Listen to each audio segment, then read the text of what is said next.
into the forward line, looking for, and it was a great kick and a very, very good mark. Was that Curtis, was it? Excellent lead. Yeah. I haven't watched this game. It's a ripper. She's rough. Gee, it was rough. Very rough. We play a lot. Yeah. And it's taking the mark, but I cannot see. The ball comes now, still going round. Rule takes the mark right down in the pocket. Rule now, hang on, the umpire's held up play. Both of them are going over there. Well, we got a couple of good players that come in that year. On a 45-degree angle, he's not going to make the distance, so he's really looking for someone short. He goes in short, looking for... Great mark. That would have to be in line with the Harsman's Miami. And he's given a bit of a kick. And in fact, when you look through the 95 premiership side, 5 guys in that team made the team of the century. So scores are Tumby 3-3 and the Kapini 3-2, so just the 1 point in it. David Dowdle comes away with the ball. That centre half back comes across to Braden Gale, who's having a fine game. Craig Moore hits the ball on, but Noblett's going to be there, kicks straight off the ground. Comes to Danny Ball and Nisbet. But Noblett backing up that flow, beautiful. Awkward looking kick, I think he's going to drill this one. It looks all right from here. That would recharge the battery of this Tumby side, so they've hit the front by 7 points. Good footy that, Tom. He's a real go with this Noblett. That was a one-man effort then from centre half back. He intercepted the ball with a kick off the ground. He followed the play up, busted his way through the pack, and if that doesn't lift the side, nothing ever will. Yeah, well, it certainly brought the crowd to life anyhow. So the ball is back in the centre. So Tumby got that 7-point lead. Shouldn't be too much time left in this quarter. That's significant. That's pretty good. He's had a tough day, the old Griffo today. But the umpire throws the ball up. We've got Code versus, it looks like Cameron. The ball comes out towards Griffiths. Griffiths gets to the Stratford. Stratford gets a kick away, looking for Weckett. Weckett's probably close to best BOG for me. He comes out and gives the ball to Stratford again and gets it in towards Williams. Williams comes out towards Cross. Cross should go to the centre. He goes out towards... who we got there? We got Barnwell. Barnwell takes the mark, centre half forward position for Tumby Bay. 27 years since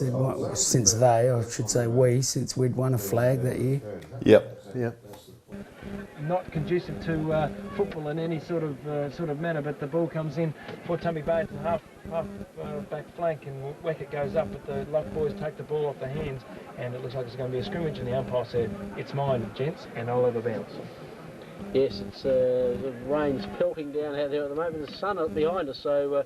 That was raining that day, wasn't it? Yeah, it rained all day. Yeah, I thought it did. Yeah. Because it was wet. It was pissing down all day. Gets the ball down to the ground. Kay picks up the ball, keeps it in play. Looking there for Joe Cross, takes the ball. Joey Cross. Swings it back into the middle with a good kick. Ainsbury. Best football I've seen Tumby in 20 years. Craig Franks snaps around the body towards Anton Pedler. He has trouble controlling it. Well tackled. Great tackle there by Cross. Crowd yells holding the ball. Crossy. He didn't even make the bloody No. team of the century. He's a fine player, this Joey Cross. He seems to have a lot of time to get rid of the ball, Tom. Yeah, very skillful. He one step and he can deliver the ball normally, pinpoint accuracy. Very good with his hands too, Mick. Yes. Tapped on by the Tumby player, Cross. Beautiful handball to Shannon. Gets a kick up to centre half forward. Nisbet standing on his own, takes an easy mark. Tell me about that.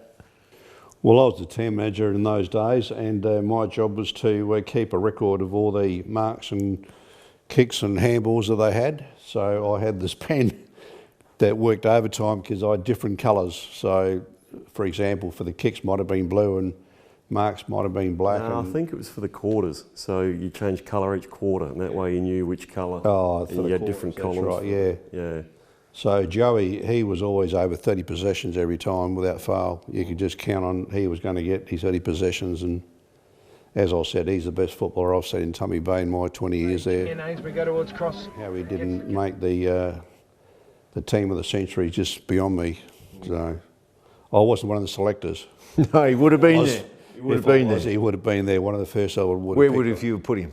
Oh, I would have put him in the centre, I reckon. Yeah, he was just one of these guys that just he had a magnet for the ball. We just used to get the ball all the time and dish it out. I reckon I've got one game where you've had 52 possessions, and I don't think you got any of the umpires' votes. So there you go. It's always they always have a different view of the game, but 52, mate. 52 crosses. Leather poisoning. He handballs to nobody. Lock player gets in there, scoops it out of the umpire calls play on.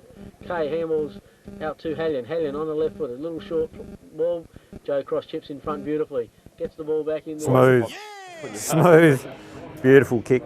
Yeah. Takes it in the air page. Handballs to nobody. Joe Cross picks up, looks for the handball, gives it to Murphy. Murphy gets on his boot quickly. Medallion for the best player in the grand final, 1995, goes to Joe Cross of Tumby Bay.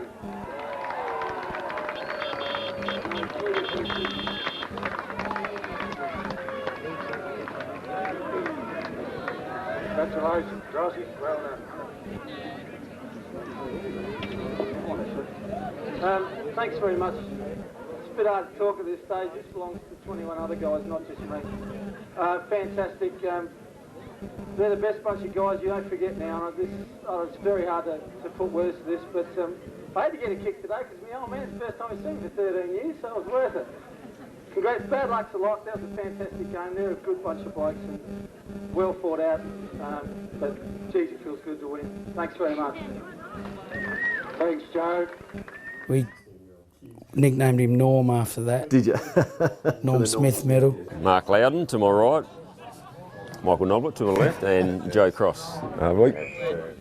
Diving on his knees. Tumby Bay, Cross gets it out beautifully. Tumby Bay picked it up, and it's 1 point only. You, like Nobby, played in the 93 grand final. Looking to Cross, he's in everything. He had 11 kicks the first quarter. Magnificent player. And you were down with a knee injury that probably... You could say, I think it was the hip, wasn't it? He was the reason we lost the 93 grand final. No one seems to want it. Everyone's coming in half-hearted. Ball comes to the centre of the ground, but Duffy was standing there on his own. Should mark this one easy.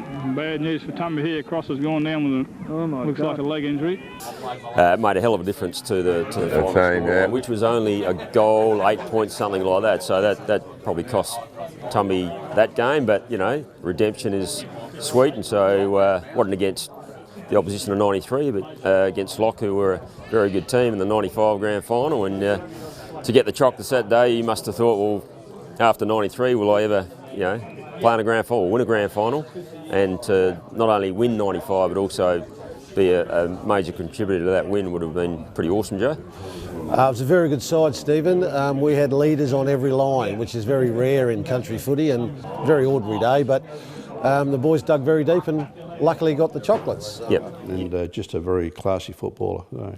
Comes to the back of the pack. Griffiths first to the ball. Comes out. Joe Cross picks it up beautifully on his left foot. Kicks it in, and it looks like, is it Curtis? Looks like Curtis has taken the mark, and the right hand will be on a very acute angle here. In fact, you could tell us about Joe Cross. Yeah, so he was sort of first sort of league player that I've ever sort of known. His skill level was a lot more elite than any of the other country players. His positioning, where he stood, was elite.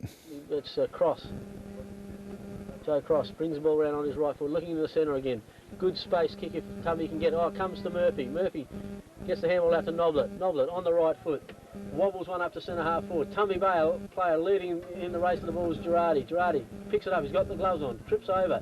And, to play on one leg, like in that game where he's grabbed the ball in the wet, he's diving over it, he's slipped the handball out to Maggot, So, Page comes out to the wing, wing position. It comes in towards Bratton, and Bratton will take the mark right on this grandstand wing.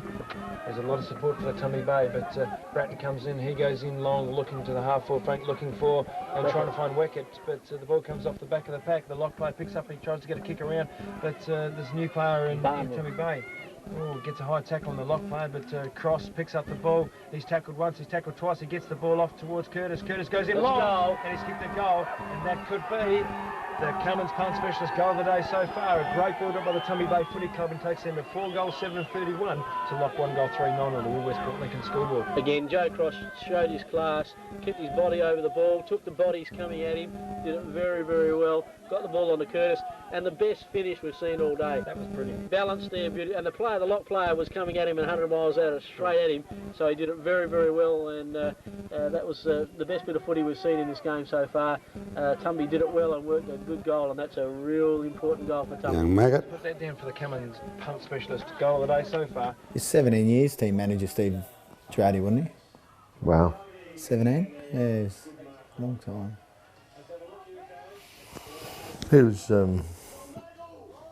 treasurer for that about the same time. Oh, was it? Wow. Yep. The Cummins punt specialist Tell me about goal of the day maggot. so far is the umpire in the centre of the ground. Well, 16 there, 17. First at the ball and was tackled fairly strongly from behind. Cameron and Code again. Code 2 fists the ball, but it comes over the back from Cameron. Whittaker dives on the front of the ball. Picked up by Curtis. He's played very well. Joe Cross. That was you. Lucky. Gun. Michael Curtis. Michael Curtis, sorry.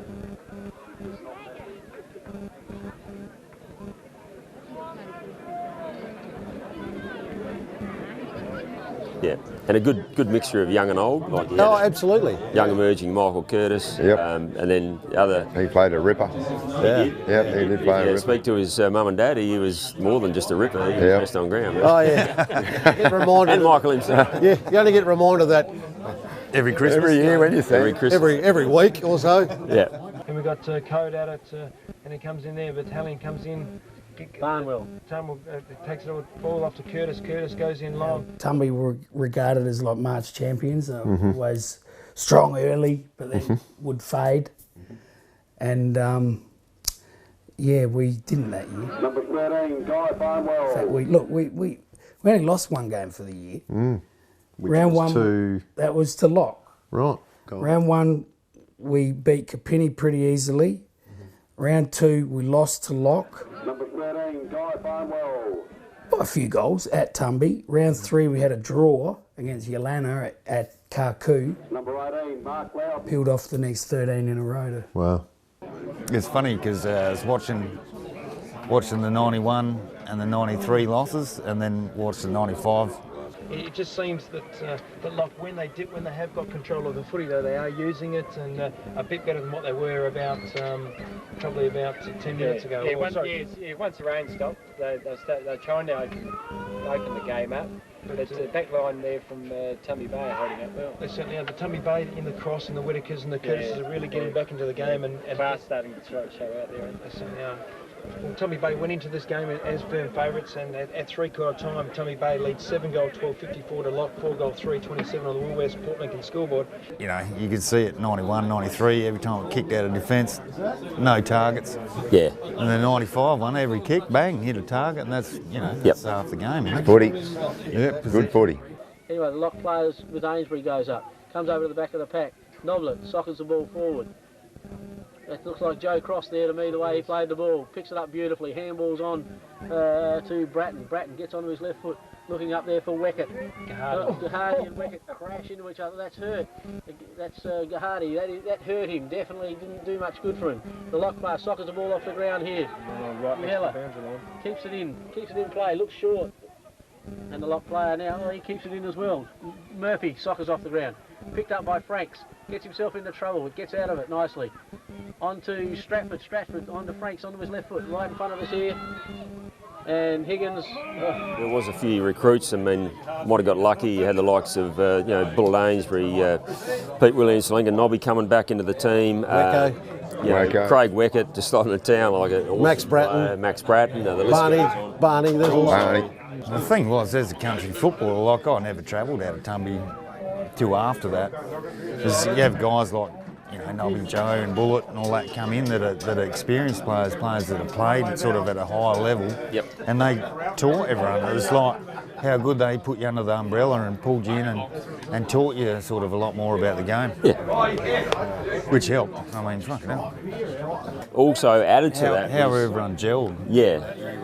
But also added to those recruits were the likes of a Richard Jackson and a Paul Webb who either weren't, or Andrew Higgins is another example, that weren't probably, not saying not dedicated, one or two of them coming back from injury. Yeah. And then Rex gave them a role to play, and they played it to a T, and I think that brought the... Yeah, mate, he had the right people in the right spots. Yeah. And that's how it gelled, and I must admit, like, how he did it was very good, and those guys were realising that, you know, the opportunities did come along very often, so let's make the most of this one, and it panned out very well. Me and Grouf were on the half-back flank, Jacko at full-back, Nobby at centre half-back, and Rexy used to have a nice little saying that we were frugal. So frugal. That was a nice little thing we had going. So keep the opposition to the last possible score, but you know. Well. Kennelly comes in towards Skinner. Skinner gets it pushed back by Murphy, not paid. Murphy comes out with the ball, picks the ball off the ground, he gets his kick away. Oh, he got one in that region. Griffiths and gets it out, but Richardson gets the ball out towards, but Locke pick up and they mop up and they kick along the boundary line. I think that might be out in the full. By the sounds of the bar, the blokes at the bar, I reckon that might be out on the full. We can't see from that, but the Tumby Bay will take a kick in. Alongside of me, Glenn Murphy and Andrew Fleming, both who were involved. Bunga obviously played in the A-grade grand final, and Flemo in the 95 Colts grand final, the year that we won all 4 grades. So start with you, Bunga. All your junior football with Tumby. You senior football 91. You're playing a losing grand final, which would have been a bit disappointing. You did 91. Who was coaching then? Ruthie. Billy Ruth. Yes. And then you have a stint down in Lincoln with Tasmans. You're fortunate enough to win a premiership there. With you, Steve? Yes, and a couple of other Tumby lads. Good times. The Solomon Town and Tasmans. Yeah, 5. Hell with Solomon Town. How much is Tasman's going to win by, mate? I don't know. 5 points. 5? Boy. Nelly Clark hit the ball right down, straight down the centre of the ground. Tasman's come through, knocked the ball down hard. Hutchison's going after the ball. Tasman's have knocked it on forward. There's a good hip and shoulder there to the Tasman player. Bunga Murphy came in today with a bit of a stuffed hammy, but he played the game of his life. Well done,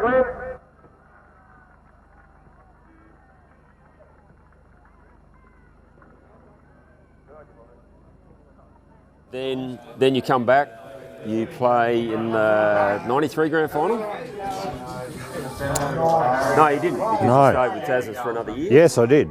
But you yes, so coming back to me. Fast forward to 95, Yep. and I noticed you only played 7 games for the year. So did you get injured throughout the year, and how did you ultimately get into that? I think I had osteitis pubis. Yeah, right. It would have been a very... No one knew what it was back then, but...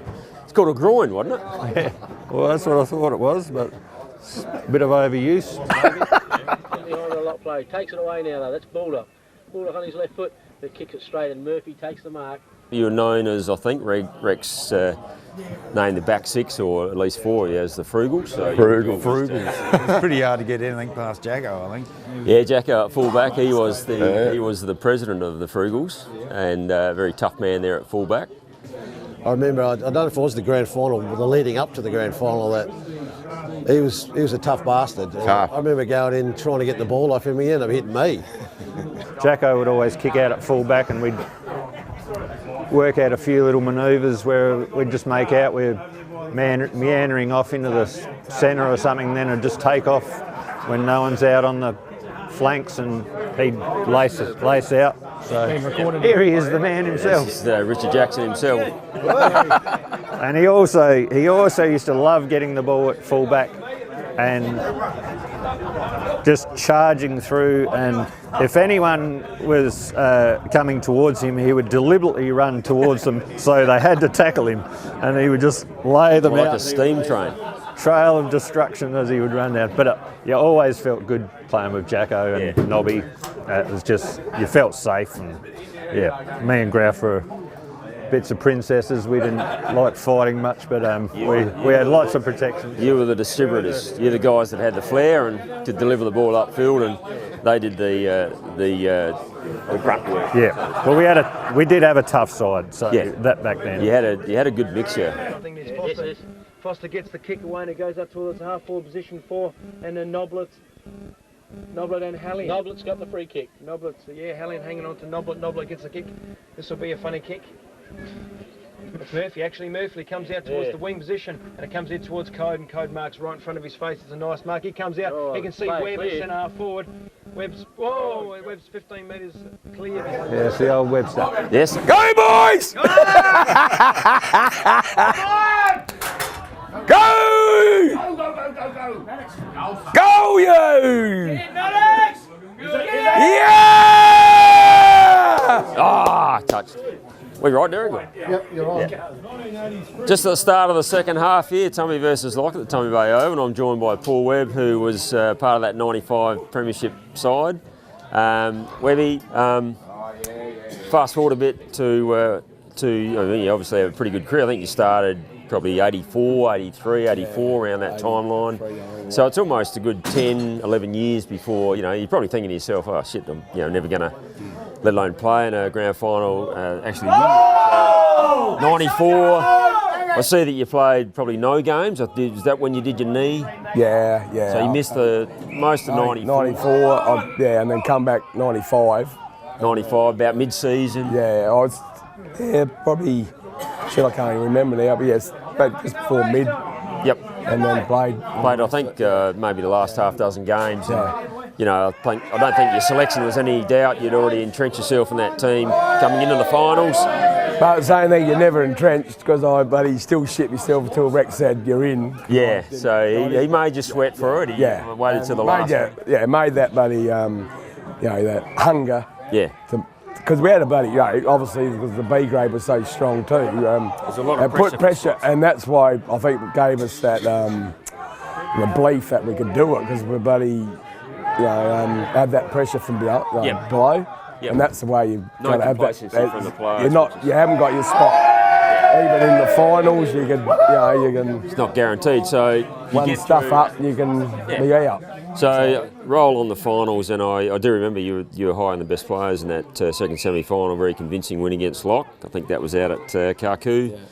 Grand final day, you're feeling pretty confident. You remember we had a bonding day to go out. Like on the prelim. Yep. And that, we were confident. Right, so he goes in board and they go right across the other face of the goals out towards the outer wing where it's an excellent mark in there by always coming in Tumby Bay. Paul, he's a character. Still is, no doubt. There's certainly no beg your pardons being asked out there as the Tumby Bay player brings it back, goes to the outer side looking for Webb and finds him. This Webb's played a very good game so far. He's got lots of touches. He was a pretty good player, I think. He was dogged, he was tough, and he went in hard, you bet.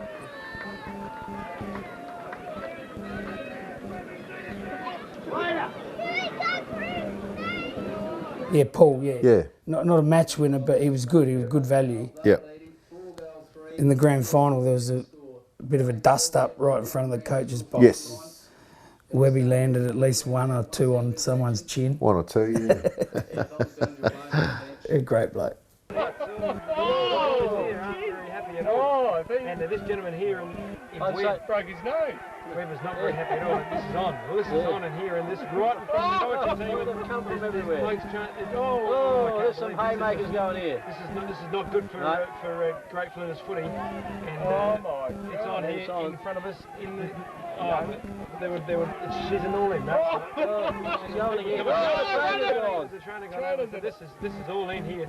This is a shocking scenes in Great Flinders footy. And the umpire calls play on. Tumby play. Gets a number 11 that's Higgins. Yeah. For Tumby Bay got to hit high, but well, I don't know how many times the umpire would have got the book out then, but it certainly would have been few. I saw 8 or 9 right in front of me. Now Higgins to take kick about 45 out.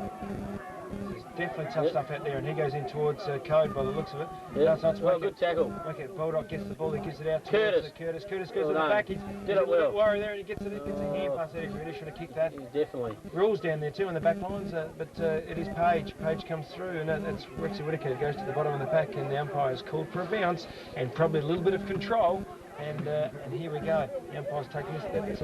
That all in is now finished, and we're back to playing some football. I don't think Mr. Webb will be playing the first few games of the next year. Oh, she's on again. Oh, that's I can't believe this.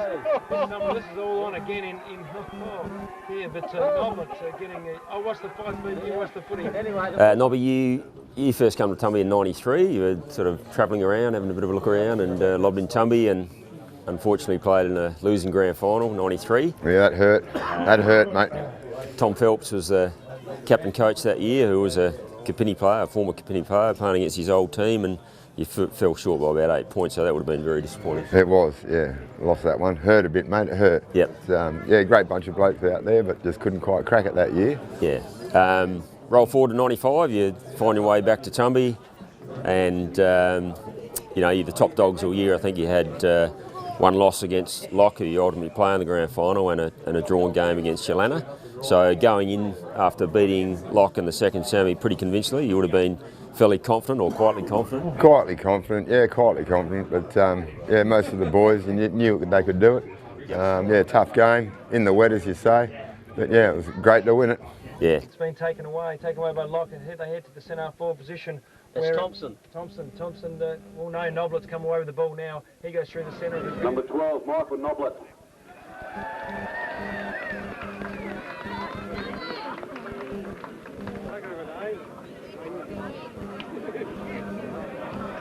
And huge celebrations after the... Yeah, it didn't stop for weeks. And correct me if I'm wrong, I don't think you played in '96, you took off to Darwin? Or 96 went up to Darwin, yeah. Yeah. So, and did you play much football up there? No, didn't even put the boots on up there. Gave it up after that. Basically the '95 grand final was your last hurrah, yeah. So what a way to go. Last hurrah, so yeah. And you like Nobby, didn't play a lot of footy after that, so no, we went to go out. Yeah, it was good. That was our last. The last. That was enough. Made well use of their chances. Beebs, you know, they got the ball down there probably 5 or 6 times, and they have scored two by 3. Whereas Lock, they really fumbled the ball around half forward and didn't kick long. Lock really looked like, and as I said halfway during the quarter, they really look like they're gone. They haven't got anything in attack, and they're not getting the ball past centre.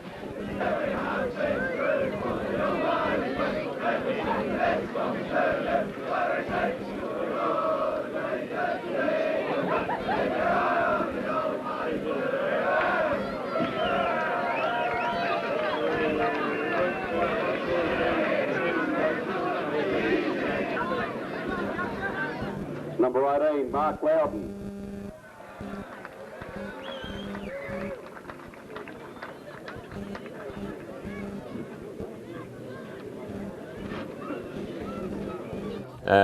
Any highlights of that '95 win against Lock? I think the last quarter was pretty good. Last quarter, just knew we were going to win it.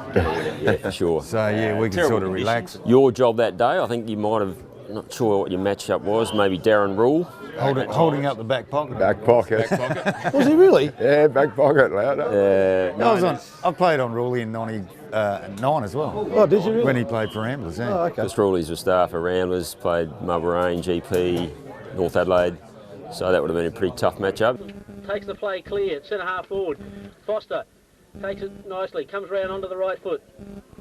Comes in the right foot out towards the grandstand wing as Beebs catches his breath. The ball comes in towards 18 for that's Loudon. Loudon goes in towards the centre half forward position where he's found Rexy Whittaker. Rexy Whittaker right in the centre of the ground. The back line with the Frugals, we had like it was a Noble. Noblett. Laurie, Richardson, Milky, Jackson. So 4 out of the 6 were just, you know, I could tell Jacko that I just don't want this guy standing up much longer. Yep. Old Jacko. He'd take no prisoners, old Jacko. Nah. Tell us about Jacko. Jacko, well, I reckon he was number 28 or 38, I can't remember, actually 28 I think, but he was a pretty mean full-back, old Jacko. He used to get the ball in the head mixed up at times, and there were a lot of guys that didn't particularly like playing on Jacko because he made them earn every kick. But yeah, a great club man, Jacko, came to the town as a very, very young guy, and a very likeable guy. He's still in Tumby Bay now and running his own business there, but yeah, top bloke, old Jacko. Always have a lot of fun with him. Number 38, Richard Jackson.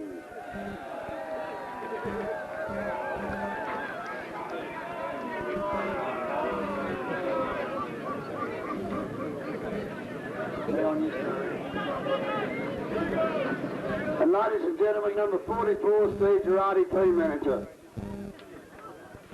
44 weight. Yep, and he's pretty important to that premiership, I think, because I think it was part of the plan to pretty much go around and biff. He was full back. Biff all the lock boys pretty. I remember him being full back, and he'd just run in a straight line, and whoever was in the way would go with Jacko. He certainly wouldn't deviate old Jacko. He'd go straight through you. And I remember his kicking too. It was like bullets coming out of the when he got hold of it. They were like, real low, hard kicks, but just a solid unit that no one would want to go near. Yeah. He's reluctant, but then he that's all he had a straightforward thing, you know. There was no dodging and stuff like that. That was him. These other four were just so tough that the two that they that it was a Kerry Franks and Fizzer. You know, they could do the dance. Looks like Rex Whittaker, who's been in the thick of things this afternoon, but the lock boys take it away on the half. Oh no, it's given it away to the Tumby boys. They go inboard, looking for cross dodges and weaves, and he gets a kick in towards Frank's right across centre half forward, goes in, and it looks for the full forward there. That's a great mark there, taken by Girardi. Kerry Franks was the switch guy, so these guys are all the pugilists. Oh. 5 matches for that now. Yeah, it would have been. And, a tireless job. Young Curtis has played well. Well, Joe Darlett's umpiring there. Good Joe, I reckon. Mm-hmm. Correct way. Yeah. Good umpire he was. He's a retired. Good umpire. Comes back on, Rexy Whittaker. The player now is slung the lock player. He knocks the ball forward again. It looks locked now. The ball's kicked forward for Tumby Bay. Lock Hetzel. Hetzel gets it on his right foot and he has a dash, but it's faded across. There it is. There's the siren. The 1995 premiers of the Great Flinders Football League is Tumby Bay. 8 goals, 18, 66 defeated. Lock 6 goal 4, 41. And that's a great scene here as Tumby Bay have taken out the final, and it's something that I know Tumby have waited for a long time to get that premiership, and they really deserve. They've had a fantastic year, the club. Well, Wecco came to town in '95. Yeah, Craig Weckett. Yeah, Craig Weckett. Yeah, very good player. Excellent player. So he came to town and worked stock agent. As a agronomist. Agronomist. Agent. Yeah, that's right. Yeah, so he was working there, and Guy Barnwell came over. Barney came as a teacher. Yeah. And also Michael Noblett came into the town. He was sort of touring around the countryside and just came into Tumby and loved the town and stayed there for a year, maybe 2. Mm-hmm. And he was an absolute gun centre half back. Back there, but not paid. Griffiths goes at it. He dives on the ground. There's a bit of a scrimmage there, but no one can really get the hand pass away. Someone's picked up the ball. It goes out towards Noblett. Noblett taps the ball along the boundary line, kicks along the ground. Absolute gun. He made the team of the century, and he's only there for 1 year virtually playing. Wow. So that's how impressive he really was. Mm-hmm. And Wecco was the same. He played centre half forward. I think he only stayed for maybe 2 or 3 years, but he made the team of the century as well. Mm. Wecco was there a lot longer than that. Yeah, Wecco. He ended up our captain in 97 or 98. Did he? Yeah. So, yeah, we had some really great players. Mm. Fantastic. Had a good year. Page knocks the ball to nobody. Webb takes the ball in the hand. Comes out to Joe Cross. Joe Cross quickly on his feet. And a breakthrough year.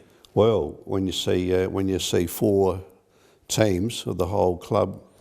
Colts. Well, that was the first time ever it had ever occurred. Is that right? That's the Minis, Colts, Big. Yeah, Great Flinders. That's the first time it's ever happened, I think.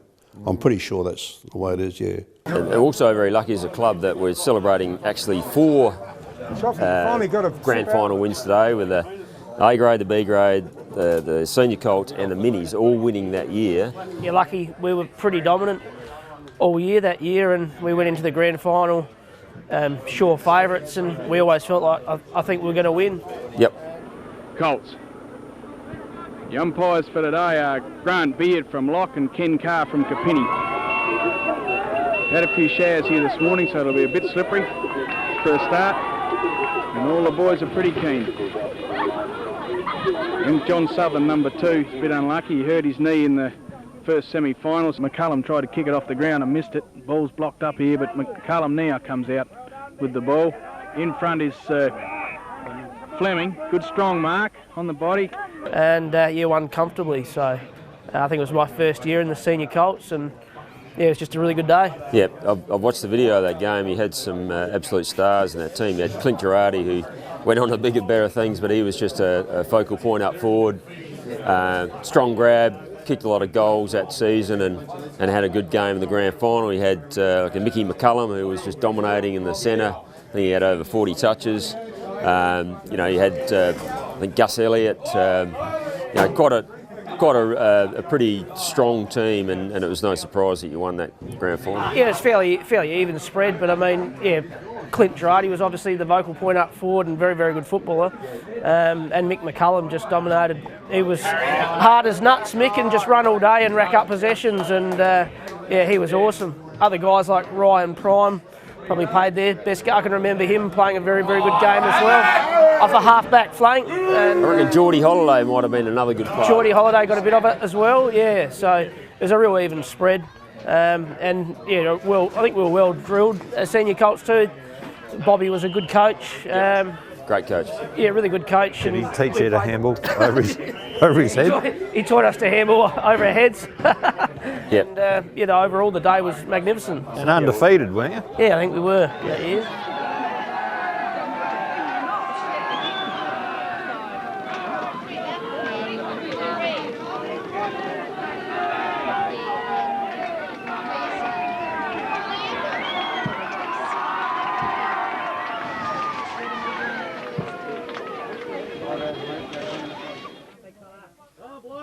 Good throw in by Nelly. Burton the one. Oh, what a tap.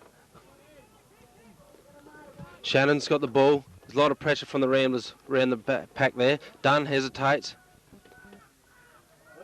It's good quick handball. That's good movement. Burton's nearly off the ground. Oh, Burton's got it. He's using his experience, Bert. It's a left-hand handball. And that was a good kick down the forward line. That's a good movement by Tumby. Pacer Murphy, a good lead. Now I think that'll be 50 there. I think Pacer...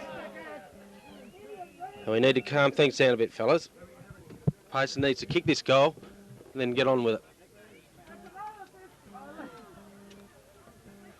Things are getting a little bit frisky at the moment.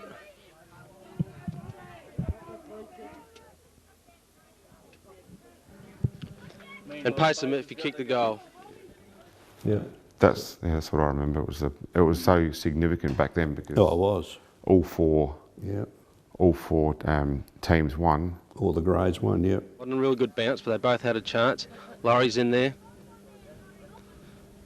Yeah, it's a free kick to Laurie. Fight down here on the centre forward line. She's into it. Fight on Richardson. Yeah, and Tummy got on the wing. Richardson and White just having a bit of a wrestle there on forward line. A couple of boys are pretty frisky down there. I reckon Shuggy's probably abused someone, but I wouldn't be upset about it. By the time the end of the day, he's probably abused everyone who come into the ground. Kicks long to Burton, uses his body. Bobby Harris comes across. Not a lot of talk there for the big fellas. With all their experience, I think there'd be a bit more talk. Webby makes up for the bit of a mistake he made about 2 minutes ago. And that was a good goal. And the boys are still a bit frisky in the back lines. Wider. I think Wider's inviting a few of the boys around for a beer tonight, I reckon. Bit of a friendly pat. Yeah, in there with Richardson, having a bit of a wrestle, just letting each other know what's going on. Meanwhile, Tumby Bay got another goal. They're leading 4-3. The Ramblers still yet to score. Don't think the ball's yet been down the Ramblers' full forward line. They'll be starting to get a bit cool down there. Want to see a bit of the action. Yeah, Bubbles Bellinger playing on the bench. He'll come on a bit later on when the pace is off the game. Always dangerous in the forward lines. The Bubbles factor. Go Bubbles. Here we go. What can you tell me about that night? I remember saying, I don't remember much about that night, I'll be honest with you, but Number 26, Brett Girardi. what I remember on Monday, 'cause I'd just started a job in Port Lincoln, and it was the old State Bank back then, Bank SA, and I was really nervous about ringing up because Sunday we had Sunday session. I can't remember where we were. Obviously, both the pubs and the Oval. Actually, would have been the old RSL club rooms. I reckon it wouldn't have been. Yeah, it wouldn't have been. Yeah, it would have been back in those days. It was the old RSL club rooms. We would have been there. And anyway, Monday I was supposed to be at work, and I remember I rang up my old bank manager, Yuri Burzins was his name, and I explained to him how we won our first premiership. I may not be in a good state to win, let alone serve at the counter in the bank and dish out cash, but even drive down there. So he said, yeah, take the day off, which was really good. And I literally only just started there. So the celebration continued that week as well. So it wasn't just that night. What do you remember about the night, Michael?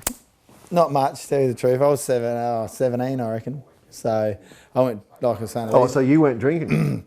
Yeah. Exactly right. But yeah, I was 19 years old, and just not a worry in the world, and all you wanted to worry about was playing for Tumby Bay back in those days. That's all I wanted to do, and play cricket. That's the lives we led back then. Sport was huge. Yeah. When was it that Tumby went with the Carlton colours? Because of course you'd been the Double Blues. Well, it was the Sturt colours originally because of Roger Dunn in his heyday, and we were known as the Double Blues. And then I reckon when Doug Murphy became coach of Tumby Bay, we decided to go to the navy blue with the Tumby Bay emblem on the front, and that's the way it's been since then. Yeah. What year though? 87, 88? Oh. Do you remember, Mike? Yeah. Or Bobby? Yeah, it was actually what the real story was. Yeah, I know this.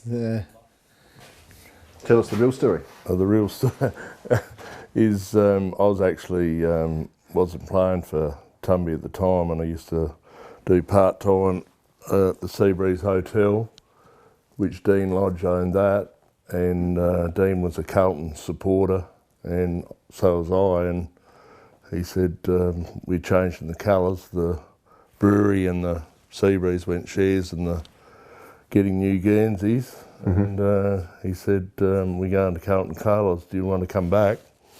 And I signed up that night. Yeah, I knew that story. Good job. It was Dean Lodge. Yeah. Yep. Round the corner there is Laurie, kicking it dangerously across goal. Through comes Kersley. Kersley unable to pick it up. He's still on the ball, however.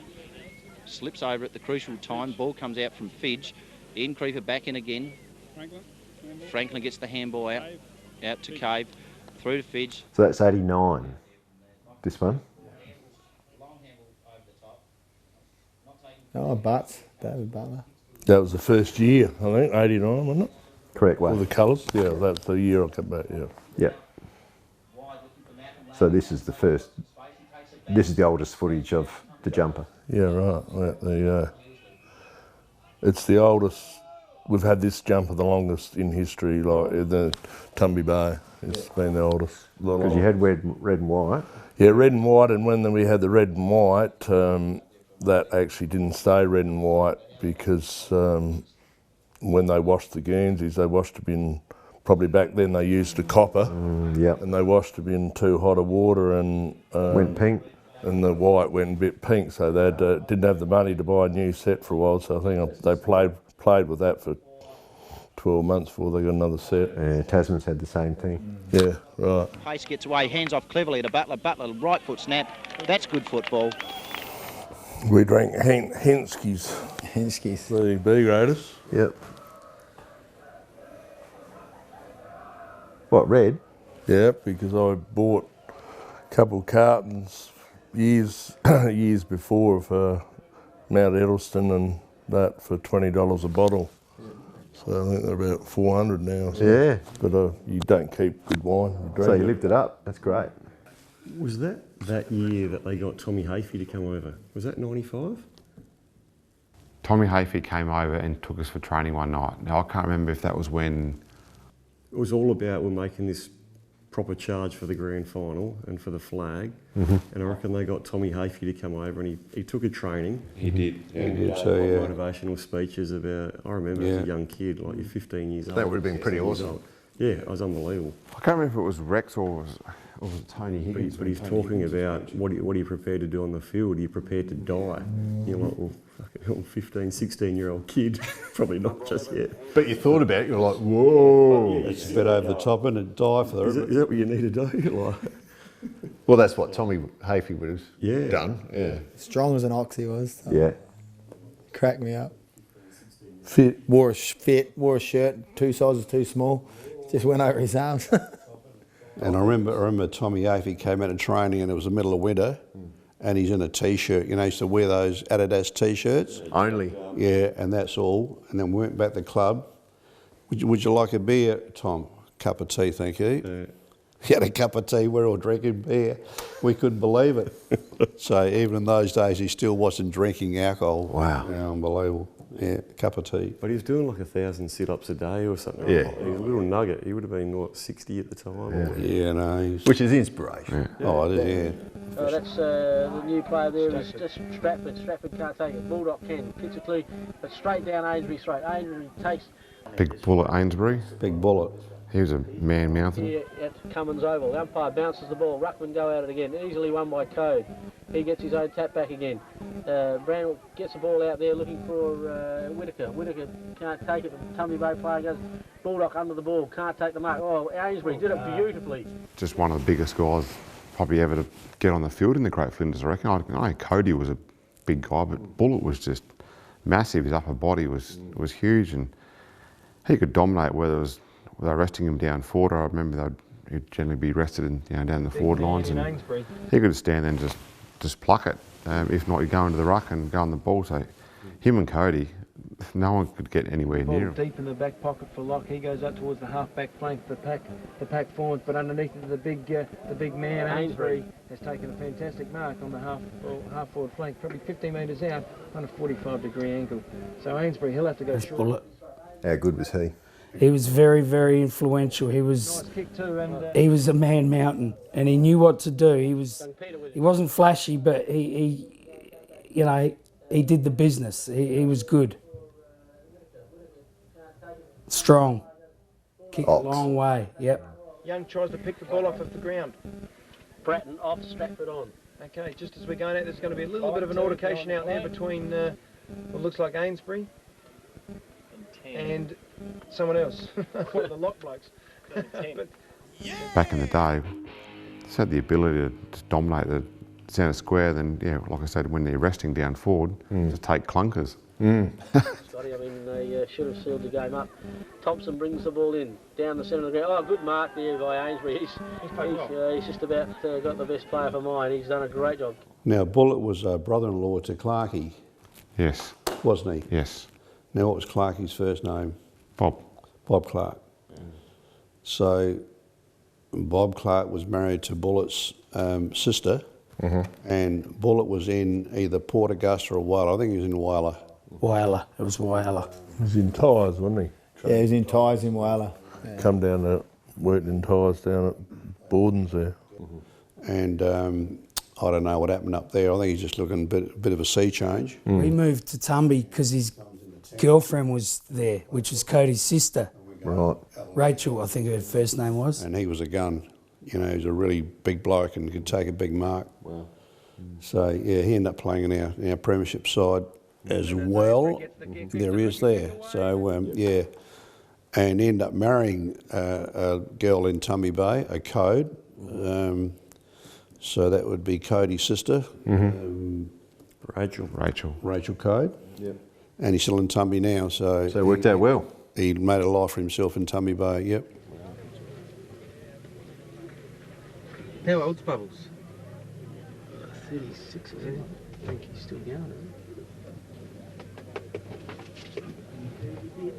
Righto, Steve Laurie, Crapper as he was called, Griffo. Great bloke. Gun. Look, I could say that about all of them. Yeah. But understandably, you get to know some better than others. He was one of my good mates out of that lot. Loudon, same. Just a character, real character. Just some of the stories. Jacko, Richard Jackson, Glenn Murphy, there's Paul Webb we spoke about before. Dion Watson was the runner and the selector, I think it says down here. That's Tony Higgins, he's no longer with us, unfortunately. Just another great bloke. There's Wecco, Daryl Stratford, Fizzer. There's Big Bullet, Bernard Ainsbury, Cody, he was only 19. There's Nobby that they were talking about before, champion, and it's such a character. Team of the century. That's, geez, I've got to put my glasses on. Is that BG? Brett Girardi? I think it is. I reckon you're right. Yep. And then Crossy, he's one of my best mates over there. He's just funny man and so skillful and clever. He played a bit of league footy and it showed, you know. Just the nous was just through the roof. Humpy, Andrew Higgins, Wayne, so embarrassing. Wayne, I'm going to have to look. Wayne Branson, that's right. He was like the head trainer. Me. Oh, Young drops what he should have taken. Bratton attacks him as hard as he can.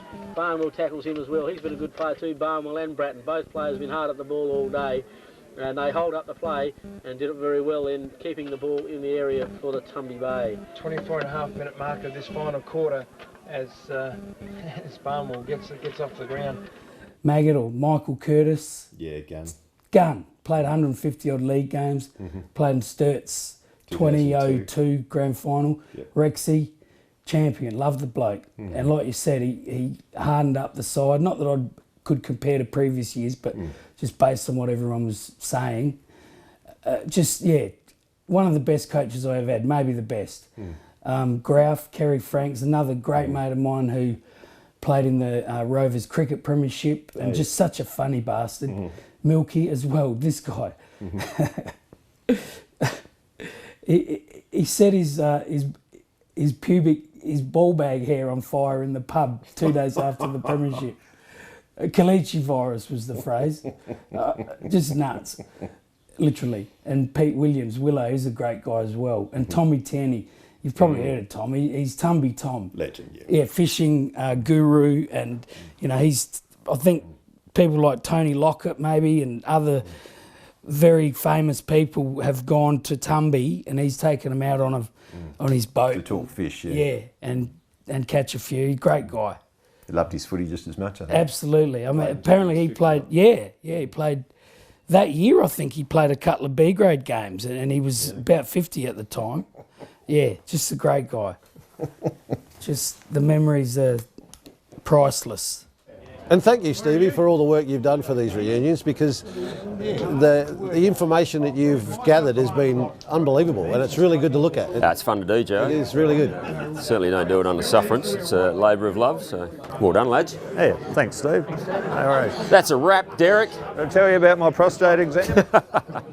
Thanks, boys.